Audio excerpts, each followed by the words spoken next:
아멘. 저는 오늘 고린도전서 1장 18절에서 31절 말씀 중심으로 해서 약한 자가 이기는 나라라는 제목으로 하나님 말씀을 증거하겠습니다. 세상 법칙은 강한 자가 이기고 강한 나라가 이기지만 성경은 그렇게 얘기하지 않습니다. 약한 자가 이깁니다. 왜 그러냐면 하나님께서 근본적으로 우리를 바라보실 때에 우리는 다 약한 존재예요. 그 약한 존재인 것을 깨닫는 자가 이기는 거고요. 자기가 약한 존재인 것을 깨닫지 못하고 교만 떨면 망하는 거다. 오늘 말씀이 다 나온 거예요. 그래서 성경에서 어떻게 얘기하는가 한번 좀 봐야 돼요.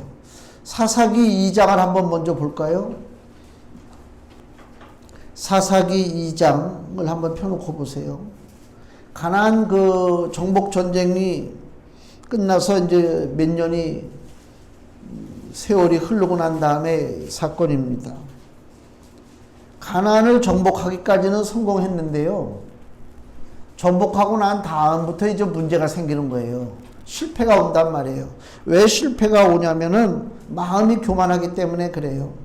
그러니까 가나안을 이스라엘 백성들이 정복했잖아요. 그 정복한 것은 이스라엘이 능력 있는 것이 아니라 하나님이 도와주셨기 때문에 그런 거잖아요.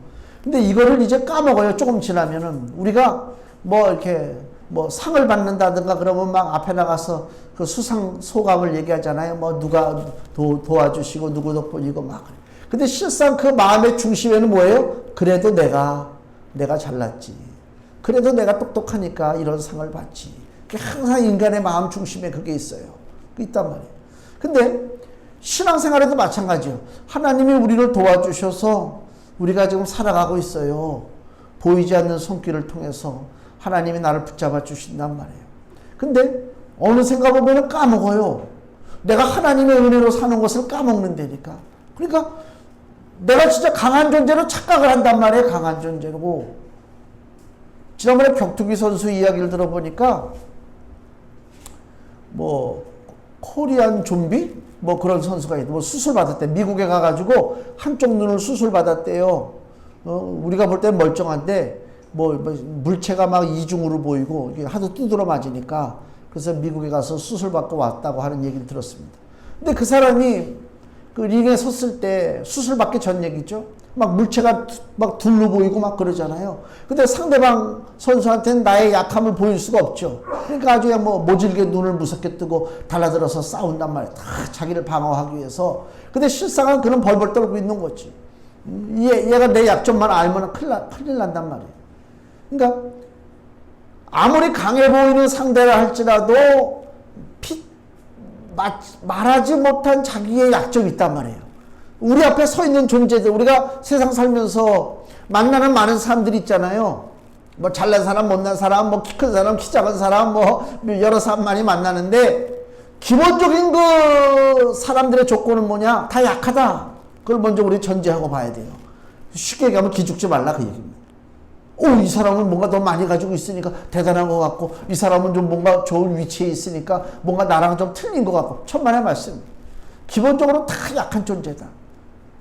근데 그 약한 존재인 것을 스스로 알고 살면 괜찮은데 약한 존재인 것을 본인이 까먹어요. 주변에서 자기를 이렇게 만들어준다니까 잠깐만 이렇게 축혀 세워주고 그럼 자기가 진짜로 강하고 잘난 줄 알아.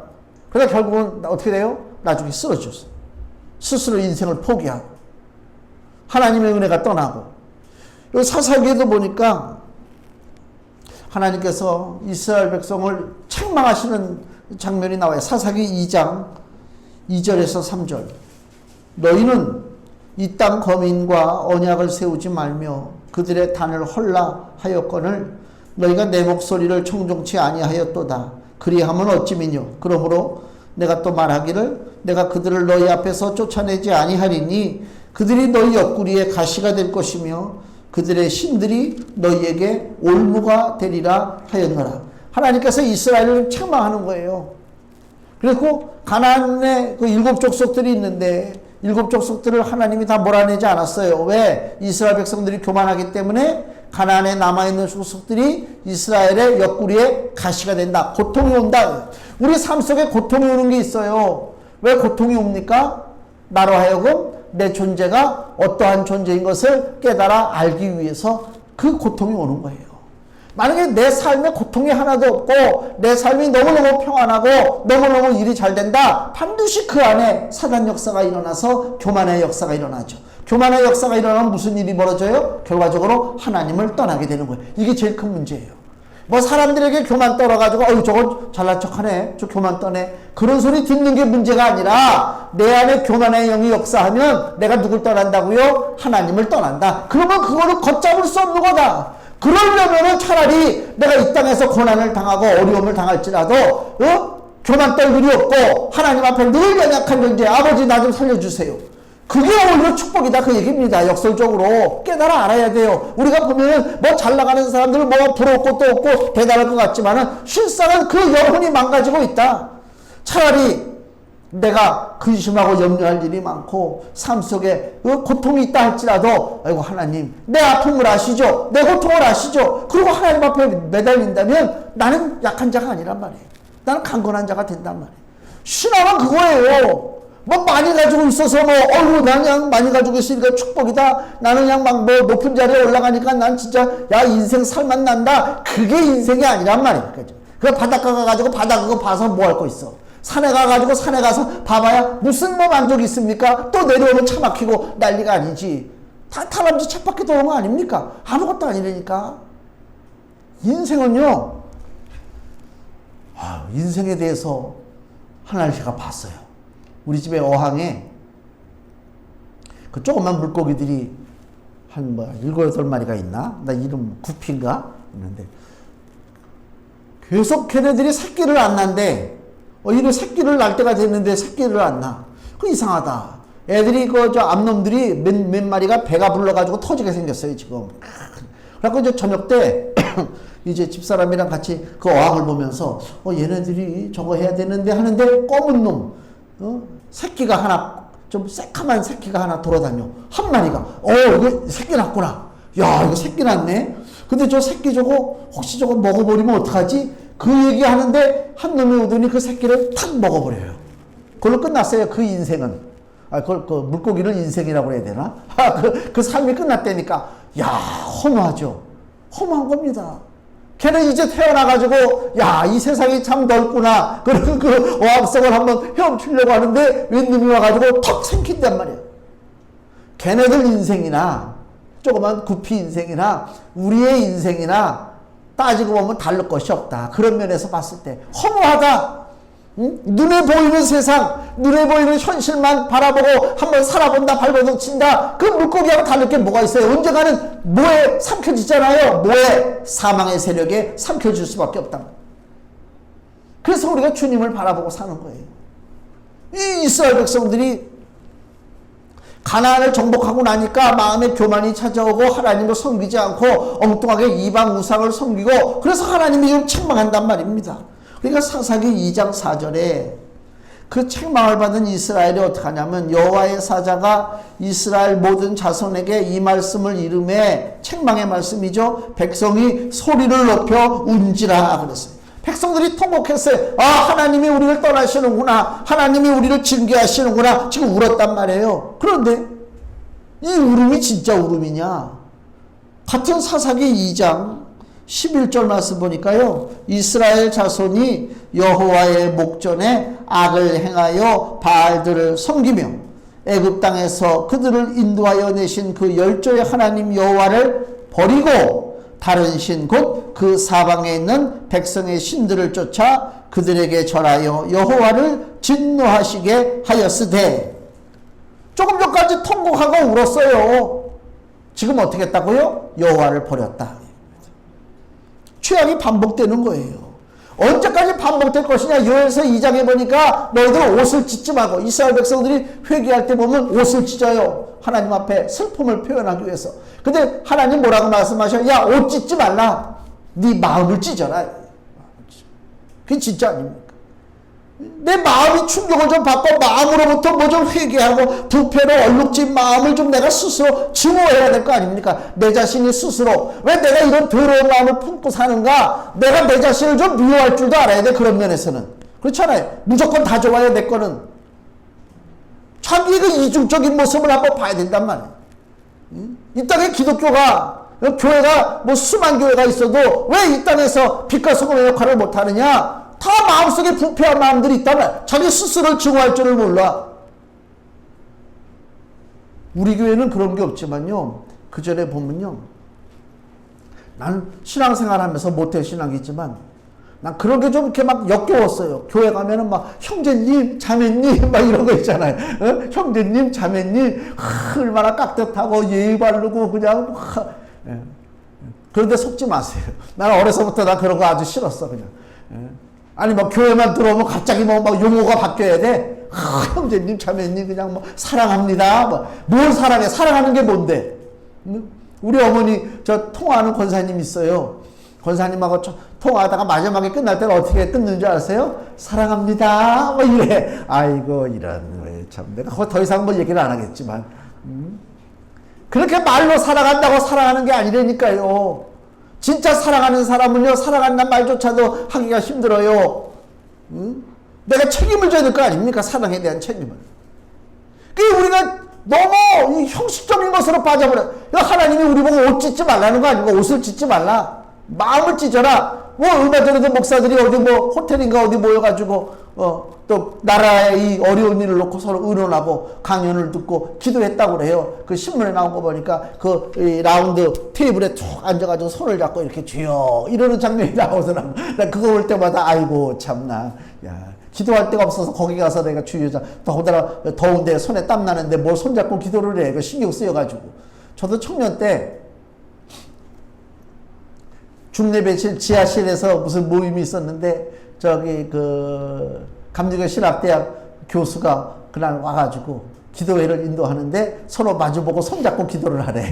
그래서 딱 마주보는데 나하고 사이가 그렇게 안 좋은 성가대장이 있어요. 성가대장하고 나하고 사이가 안 좋았거든요. 근데 같이 손을 잡고 기도하려니까 이게 기도가 됩니까? 이게 의식이 돼가지고 지요. 뭐 어떻게 기도했는지도 모른다니까. 왜 그런 짓을 하고 앉아있냐 이게야. 왜 쇼를 하고 앉아있냐고. 왜 교회는 자꾸만 이렇게 외식적인 거 꾸미는 것만 그런 것만 너무 발달했다. 사람들이 머리가 진실되게 마음을 찢어야 될 거 아닙니까? 사람이 복음에 대해서 로마서 10장 10절에도 입으로 신이라고 마음으로 믿어 그랬잖아요. 마음으로 믿는 거예요. 마음으로 믿는다는 얘기가 뭐예요? 내 머릿속으로 믿는 게 아니에요. 지식적으로 깨닫고 이거 그렇구나 이론적으로다가 아멘 그게 마음으로 믿는다는 얘기는 무엇입니까? 마음으로 그냥 확고한 진리가 내 안에 들어와서 나를 붙잡는 거예요. 휘감는 거라면 누가 텔레비전 보니까 그러대. 누구 좋아하는데 무슨 이유가 있냐고. 그래 좋아하는데 이유가 없죠. 왜 좋아하는데 이유가 없어요? 마음으로 좋아하면 이유가 없죠. 그렇지 않습니까? 논리적으로 조건을 따지니까 이게 이것저것 상황을 따지는 건데 진짜 좋아하면 논리적이고 조건이 필요 없어요. 그냥 마음으로 좋은 거예요. 그거 가지고 우리는 뭐라 그래? 눈에 뭐가 씌었다고 그러잖아요. 그렇잖아요. 왜 신앙은 눈에 좀 씌우면 안 되나? 마음으로 좀 좋아하면 안 되나? 왜 항상 마음 하나는 이렇게 옆으로 다 제껴놓고 있어요. 세상으로다가. 그래서 이 마음은 이 껍데기는 나와서 교회에서 봉사하고 기도하고 예배하고 뭐 배려의 것을 다 하는데 내 마음은 세상으로 살짝 제껴놔가지고 이 마음은 여전히 부패한 것을 따라가고 여전히 사치하고 여전히 쾌락적이고 이럴 때가 많잖아요. 그거 안 된단 말입니다. 사도 바울이 그 교회 지도자들에게 하나님의 바른 말씀만을 성도들에게 가르치라고 명령한 것이 나와요. 디모데전서 1장 5절 말씀을 보겠습니다.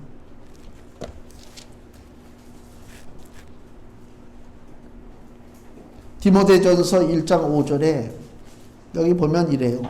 경계의 목적은 즉 하나님 말씀을 올바로 가르치라고 하는 명령의 목적이 뭐냐? 왜 성도들에게 말씀을 바르게 가르쳐야 되느냐? 청결한 마음과 선한 양심과 거짓이 없는 믿음으로 나는 사랑이거늘 것입니다. 다시 한번요.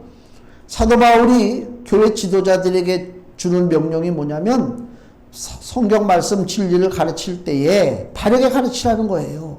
바르게 가르쳐서 그 목적이 뭐냐? 청결한 마음, 선한 양심, 거짓이 없는 믿음으로 나는 사랑.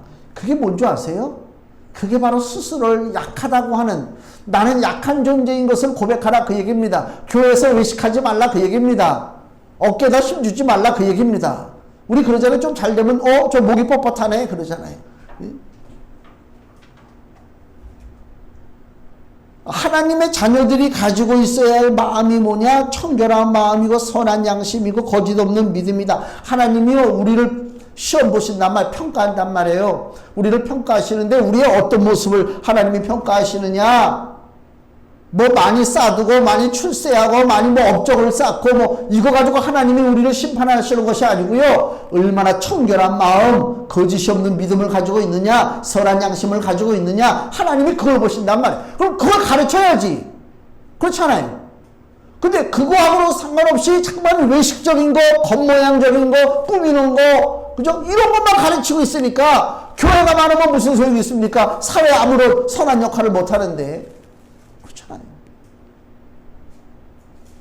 이게 참 우리가 심각하게 생각해 볼 문제가 있다. 사사기 다시 6장으로 볼까요? 약한 것에 대한 이야기를 한번 볼 때 사사기 6장 12절 보면요. 기드온에게 하나님께서 뭐라고 부르시느냐? 여호와의 사자가 기드온에게 나타나 이르되 큰 용사여 여호와께서 너와 함께 계시도다 그랬습니다. 기드온이 큰 용사래요. 그 말을 오해하지 말라는 것입니다. 하나님이 우리를 사랑하고 우리를 아주 귀한 존재로 여기시는 건 분명한 사실이지만 그거 착각하면 안 돼요. 진짜 기드온이 큰 용사입니까? 기드온은 큰 용사가 아니죠. 사사기 6장 11절 여호와의 사자가 아비에셀 사람 요아스에게 속한 오브라에 이르러 상수리나무 아래 앉으니라. 마침 요아스의 아들 기드온이 미디안 사람에게 알리지 아니하려 하여 밀을 포도주 틀에서 타작하더니 숨어서 미디안 사람들에게 빼앗길까봐 겁나서 무서워서 숨어서 밀을 타작하고 있는 사람이다. 과연 그가 큰 용사냐? 큰 용사는 아니지. 근데 하나님은 그 기드온을 뭐라고 인정한다고요? 큰 용사라 그래. 왜 큰 용사냐? 내가 너와 함께하니까 큰 용사야. 너 자신은 스스로는 약한 존재야. 그 얘기입니다. 승리는 하나님이 보장하지만 너는 착각하지 말라 그 얘기입니다. 하나님이 우리를 사랑하죠. 로마서를 보세요. 로마서 5장 8절 우리가 아직 죄인 되었을 때에 그리스도께서 우리를 위하여 죽으심으로 하나님께서 우리에게 대한 자기의 사랑을 확증하셨느니라. 하나님이 우리를 사랑하는 것은 흔들리지 않습니다. 그 사랑은 대단한 사랑이죠. 예수님을 이 땅에 보내주시고 독생자를 죽게 주셨단 말이에요. 로마서 8장 32절 자기 아들을 아끼지 아니하시고 우리 모든 사람을 위하여 내어주시니가 어찌 그 아들과 함께 모든 것을 우리에게 은사로 주지 아니하시겠느냐. 대단한 것입니다. 우리가 하나님의 아들을 아끼지 않고 우리를 위해서 희생시키셨다 그 얘기입니다. 하나님의 아들을 희생시키셨는데 어찌하여 우리에게 좋은 것을 주지 않겠느냐. 하나님 주신다 그 얘기입니다. 근데 이 말씀을 오해하면 안 돼요. 우리가 대단한 존재니까 아무거나 그냥 요구하고 하나님 앞에 달라고 그러면 주느냐. 그 뜻은 아니다 그 얘기입니다. 로마서 8장 35절 누가 우리를 그리스도의 사랑에서 끊으리요. 환난이나 곤고나 핍박이나 기근이나 적신이나 위험이나 칼이랴. 하나님의 사랑이 그리스도의 사랑이 너무너무 아주 강력하기 때문에 우리를 끌어낼 수가 없다 그 얘기잖아요. 하나님의 사랑이 강력합니다. 또 로마서 8장 37절 그러나 이 모든 일에 우리를 사랑하시는 이로 말미암아 우리가 넉넉히 이기느니라. 자, 이 말씀을 볼 때 하나님이 우리를 사랑하시고 우리를 어떤 상황에 있든지 우리에게 승리를 주신다라고 하는 약속의 말씀입니다. 여기 전제가 깔려 있어요. 나 혼자서는 안 되지. 나는 연약한 존재란 말이에요. 사다리가 강력한 사다리가 있다 할지라도 사다리가 자기 혼자 하늘에다 쭉 뻗어버리면 사다리가 제대로 설 수 있습니까? 사다리가 사다리 역할을 감당하려면 든든한 지지대가 있어야 된단 말이에요. 든든한 지지대가. 우리에게 든든한 지지대가 뭐냐? 하나님이라고 하는 사실이요. 이거 당연한 얘기를 왜 하고 있느냐? 그거하고 상관없이 우리가 살아가고 있기 때문에 그렇단 말이죠. 하나님이 내 인생의 지지대가 된다고 하는 사실을 내가 모르고 산단 말입니다. 그냥 약한 존재, 하나님 앞에 내가 약하다고 하는 그 기본 진리를 알고 하나님 앞에 무릎을 꿇기 시작하면 그때부터 내가 강한 용사가 되는데, 내가 약한 줄 모르고 그냥 하나님이 나를 사랑하시지, 그래 네 하나님의 은혜가 얼마나 큰데 그까지 마귀 새끼들 아무것도 아니지, 세상 아무것도 아니지, 그렇게 헛풍 떨고 나갔다가는 다 쓰러진다, 다 망가지는 거예요. 근본적으로 약한 존재인 것을 알아야 된다. 근본적으로 약한 존재인 것을 알아야 주님의 은혜가 뭔지를 알고 주님의 사랑이 얼마나 귀한 줄 알아요. 약한 존재인 걸 모르니까 이게 교만 떨다가 하나님 책망받을 때가 많다, 그 얘기입니다. 마태복음 21장을 보세요. 마태복음 21장. 마태복음 21장 42절. 예수께서 가라사대 너희가 성경에 건축자들의 버린 돌이 모퉁이의 머릿돌이 되었나니 이것은 주로 말미암아 된 것이요 우리 눈에 기이하도다 함을 읽어본 일이 없느냐. 이 말씀을 잘 보세요. 성경에 건축자들의 버린 돌이 모퉁이의 머릿돌이 되었다. 즉 하찮은 인생, 버림받은 인생, 가치 없는 존재가 굉장히 중요한 존재가 되었다, 그 얘기 아닙니까? 그러면 중요한 존재가 되고 사람들에게 인정받는 존재가 되기 전에는 우리는 어떠한 상태를 먼저 내가 깨달아야 되느냐? 건축자들의 버린 돌이라고 하는 사실을 우리가 알아야 된단 말이에요. 예수님도 건축자들의 버린 돌이 되었어요. 한없이 약하게 보이고 쓸모없는 존재처럼 보였단 말이에요. 갖은 수모 속에서 말씀 한마디 못하고 십자가에서 예수님이 죽으셨단 말입니다. 왜? 죄악된 인생을 구원하고자 예수님이 스스로 약한 존재가 되었다, 그 얘기입니다. 그리고 십자가에 매달려 돌아가실 때에 그 십자가의 우편 강도가 예수님한테 뭐라고 그래요? 주여 당신의 나라에 임하실 때에 나를 생각하소서. 강도가 예수님한테 구원을 요청하잖아요. 그때 예수님이 강도에게 뭐라고 그래요? 네가 오늘 나와 함께 낙원에 이르리라. 이게 능력입니다. 그게 무슨 말씀인 줄 아세요? 십자가라고 하는 것은 가장 약한 존재가 매달리는 곳입니다. 십자가에 매달린 존재는 자기 스스로 숨도 쉬지 못합니다. 십자가에 매달린 존재는 앞에 있는 사람에게 인사조차도 할 수 없습니다. 왜? 이 옆구리 갈비뼈가 나를 치솟아서 내 심장을 찔러버리고 있고, 그죠? 손발에 못이 박혀 있는 상태, 극심한 고통에 혀가 말라버려서 이 뒤로 다 말라진단 말입니다. 그런 고통이요. 그처럼 약한 존재가 없어요.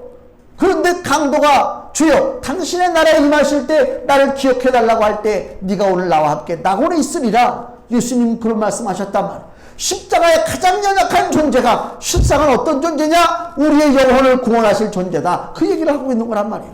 그 하나님을 내가 믿는 거란 말입니다. 그 약한 존재, 건축자들이 버린 돌, 모든 사람들이 아유 야 네가 그리스도냐? 십자가에서 한번 내려와 봐라. 그렇게 비난하던 그 예수지만 실상은 그 예수가 능력이란 말입니다. 나를 위해서 이 땅에 오셨잖아요. 사람이 물에 빠지면 지푸라기라도 딱 건진다. 지푸라기 잡는다고 그러잖아요. 예수님은요 지금 물에 빠진 정도가 아니잖아요. 예수님도 지푸라기라도 잡을 만한 그런 심정인데도 불구하고 당신이 지푸라기가 되신 거예요. 그 강도한테. 강도가 오죽하면 평생을 좋은 일 안 하고 살고 나쁜 짓만 하던 그 강도가 마지막에 예수가 지푸라기로 보였단 말이에요. 그래서 예수라고 하는 지푸라기를 잡으려고 할 때 예수가 야 나도 죽게 생겼는데 무슨 소리냐? 그러지 아니하시고 그래 네가 지금 인생의 가장 연약한 속에 빠져서 지푸라기라도 잡으려고 하느냐? 나를 한번 잡아봐라, 그거 아닙니까? 예수님이 지푸라기가 됐다니까요. 그래서 지푸라기같이 연약한 십자가에 매달린 예수지만 내가 그 지푸라기 예수를 잡을 때 그 예수는 나의 구원자가 되시고 구원의 방주가 되신 줄로 믿습니다. 그 예수를 내가 믿고 나가는 거란 말이에요. 이 땅에 근본적으로 강한 존재가 없습니다. 사람들이요 자기가 약한 것을 알아요. 스스로 인정을 안 할 뿐이지. 근데 약하니까 어떤 현상이 이 땅에서 벌어지냐면 우상화 현상이 벌어져요. 뭐 연예인들 우상들이 있잖아요. 막 연예인들 팬들이 막 몰려다니고 막 그러죠. 그 다음에 뭐 스포츠 스타들 또 팬들이 있어요. 그래서 뭐 경기를 봐도 내가 응원하는 그 선수들 중심으로 해가지고 응원하고 항상 나의 우상이지. 스포츠 선수가 우상이든 연예인이 우상이든 지금 우리나라는 또 정치인들이 또 우상 노릇을 해요. 몇몇 극렬사는 사람들한테. 그래서 정치인을 우상으로 여기고 그 사람이 인생의 문제, 국가의 문제를 해결해 줄 줄로 알고 매달리고 있지만 천만의 말씀이다. 그걸 빨리 깨달아야 돼요. 약하기 때문에 강한 존재를 붙잡고 강한 어떤 뭐 우상을 지금 매달려서 지금 따라가고 있는데 우리가 믿고 의지할 전능자가 누구냐. 오늘 우리 고린도전서 1장 23절에 우리는 십자가에 못 박힌 그리스도를 전하니 이 우리의 구원자입니다. 십자가에 못 박힌 예수 그리스도십니다. 이 예수님은 자기만 부유하고 자기만 영광을 누리는 자가 아닙니다. 백성을 어떻게 살든 말든 간에 이 땅이 어떻게 되든 말든 간에 고위공직자들 그 사람들은 어떻게 삽니까? 그 전에 저기 보니까 세월호 사건 났을 때도 몰려들어서 뭐 10몇만 원짜리 16만 원짜리 회를 먹은 애들이 있다고 그러더라고. 걔들이 공공방송에 지금 무슨 자리를 잡고 앉아있단 말이에요. 저는 세월호 사건 때 어디 있었는지 아세요? 남양주에 있는 교회가 있었어요. 그때 예배 드리기 전에 밥을 먹으러 식당에 들어갔는데 그 세월호 뒤집혀진 게 나오더라고. 설마 다 건져냈겠지. 중간에 보니까 그리고 뉴스 자막에도 뭐 그랬어요. 진정한 지도자라면 진정한 영웅이라면 그 순간에 어떻게 해야 되겠느냐. 내가 편하게 앉아가지고 차 마시고 밥 먹고 예수님이 그런 분이라면 우리가 예수님을 따라갈 필요가 없죠.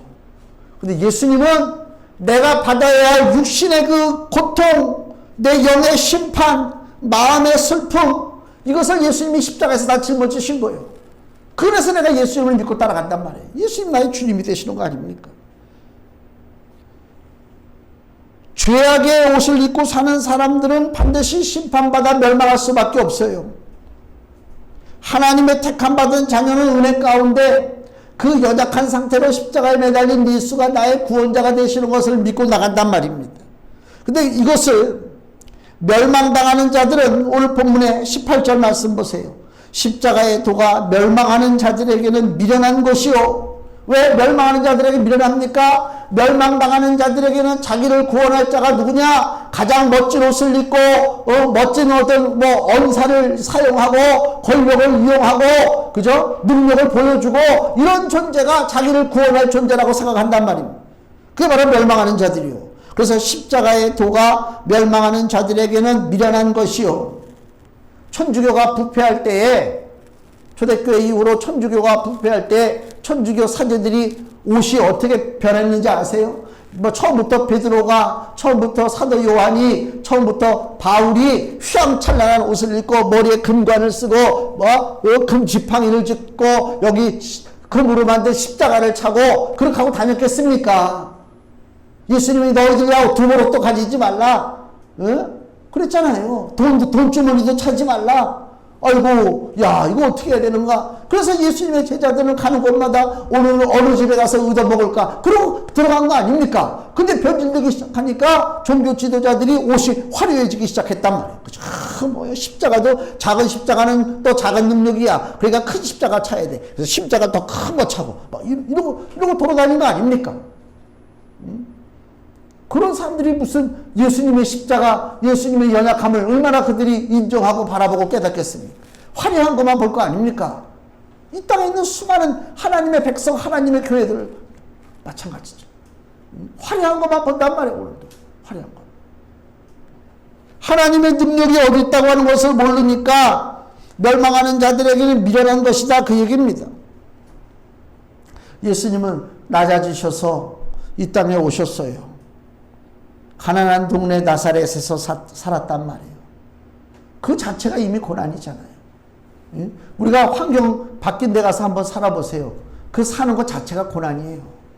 제가 20년 전에 중국의 연길에 선교하러 들어갔는데 7월 달에 그 7월에 내가 무더위를 기억해요. 7월 달에 들어가니까 더우니까 씻어야 될 거 아닙니까? 저녁 때 씻어야 되는데 선교사 얘기가 이 지역은 물이 귀한 지역이라서 물을 아껴야 된대. 나보고 씻으라는 거야 말라는 거야. 안 씻었어요. 수요일까지 안 씻었어요. 수요일 날 거기 중국 그 정부에서 운영하는 목욕탕이 있어요. 그 당시 3원인가 5원인가를 주고 갔는데 목욕탕 수요일 날 야 이게 며칠 만에 이제 막 이로 말할 수가 없지. 목욕탕에 갔는데 막 비누칠을 막 하고 이 샤워기에서 물이 나오잖아요. 딱 근데 비누칠하고 딱 들어가니까요 물이 나오다가 딱 끊겨. 이 온몸은 비누천지인데 그래가지고 저기 탕에 사람들이 앉아 있잖아요. 탕에 가서 그 탕물로다 나를 씻어야 되는데 그거 참 그 사진을 찍어서 보여줘야 믿지. 탕이 우리 옛날에 지금은 우리나라 안 그런데 우리 어렸을 때도 우리나라 목욕탕 가보면 이 대나무 긴 거 가지고 이렇게 탕물에 때가 둥둥둥둥 떠 있잖아요. 그러면 이 대나무로다 이렇게 때를 착 걷어. 그럼 물이 맑잖아. 그럼 그 다음 사람도 들어가서 여기는 대나무로 걷지도 않아. 그래가지고 야 세상에 저 물을 어떻게 뒤집어 쓰냐. 그럼 어떻게 할 수 없지 뭐. 거기서 그 물로라도 비누라도 닦고 나가야 되니까. 그랬던 경험이 나요. 이런 일주일 동안 있었는데 그 짧은 기간인데요. 야 이거는 뭐 보통 이거. 그러니 저 하늘에서 고통을 전혀 모르시는 우리 예수님이 뭐 배고프신 고통을 아시겠어요? 누구한테 모욕당하는 그 마음의 그 모멸감 그걸 느껴보셨겠어요? 예수님이 무슨 누구한테 맞아 받겠어요? 예수님은 고통을 모르신다니까. 그 고통을 모르시는 그 예수님이 이 땅에 오셨어요. 인간의 몸을 입고. 그때부터 고통을 당하는 거예요. 그 자체가 얼마나 고난입니까? 약해졌어요. 예수님이 약해졌다니까. 왜 약해졌어요? 우리를 살리려고.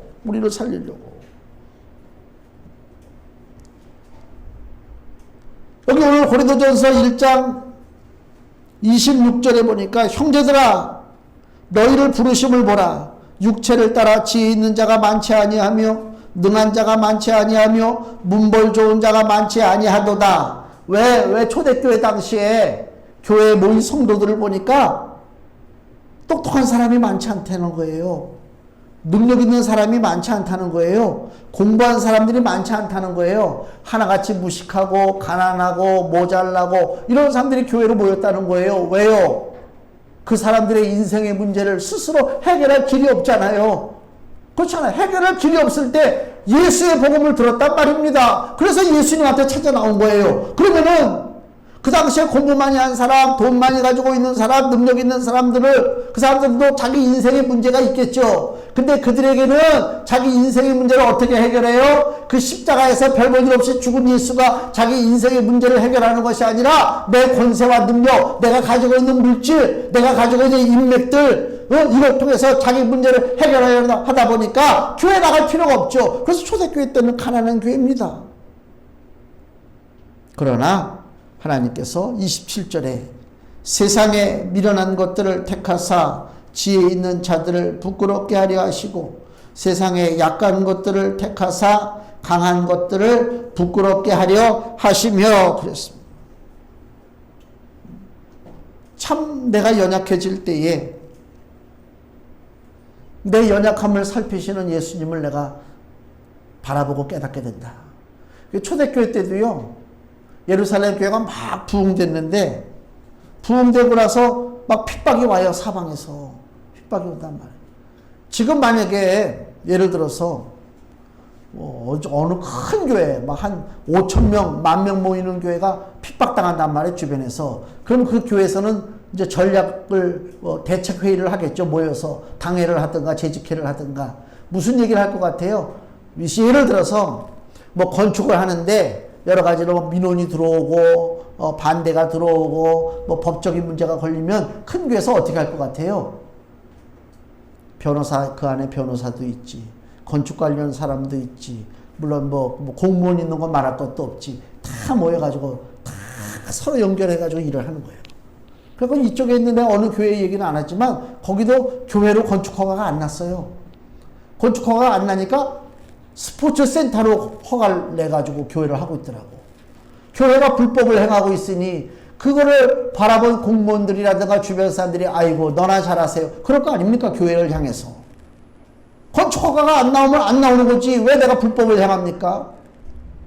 그렇잖아요. 지금은 교회가 너무 권력이 있어요. 교회가 너무 능력이 있어요. 교회가 너무 힘이 많다 그 얘기입니다. 그러니까 어떻게 해요? 하나님의 방법으로 살려고 하지 않습니다.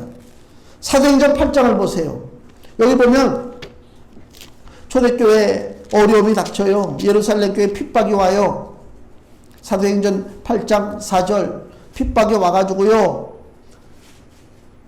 스데반 집사님이 순교하고 사람들이 끌려가고 사도행전 8장 4절 그 흩어진 사람들이 두루 다니며 복음의 말씀을 전할세. 보세요. 교회가 무슨 악한 일을 한 게 아닌데 핍박받고 사람이 죽었어요. 그럼 우리 같은 기본적인 생각은 어때요? 당장 어디 가서 억울함을 호소해야 될 거 아닙니까? 정부 권력기관에 가서 우리 교회 억울하다. 왜 교회를 가지고 그러냐? 근데 여기 흩어진 사람들이 어떻게 했다고요? 다니면서 복음의 말씀을 전했대요. 이 사람들이 정신이 있는 사람들인가? 지금 교회가 문제가 생기고 사람이 죽었는데 그래 그걸 따지고 데모를 하든지 무슨 난리를 쳐야 되는데 그래 흩어져서 복음의 말씀을 전해? 또 사도행전 12장 보세요. 헤롯이 교회 사람을 또 핍박하는데 요한의 형제 야고보를 칼로 죽였어요. 그 다음에 베드로를 또 옥에 집어넣었단 말이에요. 교회를 계속 핍박해요. 12장 5절 이에 베드로는 옥에 갇혔고 교회는 그를 위하여 간절히 하나님께 빌더라. 교회가 어떻게 했다고요? 따지지 않았단 말이에요. 따지지 않았다. 정부에 향해서 따지지 않았다. 무슨 권력 무슨 통로를 통해서 왜 우리한테 이러느냐 이런 소리 하지 않았단 말이에요. 말씀을 전하고 기도했다 그 얘기입니다. 약한 자가 사용할 수 있도록 하나님께서 우리에게 주신 것이 뭐냐? 그게 바로 말씀과 기도입니다. 그걸 우리가 써야 된다는 것입니다. 우리 교회가 살 길이 뭐냐? 우리 성도들이 살 길이 뭐냐? 우리같이 약한 자가 이기는 방법이 뭐냐? 하나님의 말씀과 기도밖에 없다 그 얘기입니다. 그게 교회다워지는 것이고 그게 성도다워지는 것입니다. 잠깐만 세상적인 방법으로 하면 안 돼요. 목사들이 세상에 있는 누구 만나고 누구 국회의원들하고 사진 하나 찍고 자랑스럽게 여기고 걸어놓고 어디 조창기도에 갔다 왔다가 해가지고 무슨 총리하고 같이 사진 찍으면 대단한 거. 아니 국무총리가 뭐 이렇게 대단해. 몇 년밖에 못하면 넘어갈 사람인데. 그렇지 않습니까? 세상에 그러니까 교회를 우습게 보는 거 아닙니까? 약한 자와 우리는 약한 자입니다. 약한 자는 하나님 말씀과 기도로 사는 방법밖에 없습니다. 자, 금주 말씀 보세요. 신명기 3장 22절 같이 읽겠습니다. 너희는 그들을 두려워하지 말라. 너희 하나님 여호와 그가 너희를 위하여 싸우시리라 하였노라. 아멘. 우리는 말씀 붙잡고 기도할 뿐입니다. 하나님이 우리를 위해서 싸우십니다. 우리가 싸워야 할 때가 너무나 많죠. 우리 생활 속에 우리의 모든 환경 속에. 그러나 우리는 약한 자입니다. 하나님 앞에 약한 것을 고백하시고 하나님께서 우리에게 허락하신 말씀과 기도를 통해서 세상을 이길 수 있는 하나님의 귀한 교회와 자녀가 되시기를 예수님의 이름으로 축원을 드립니다. 기도하겠습니다.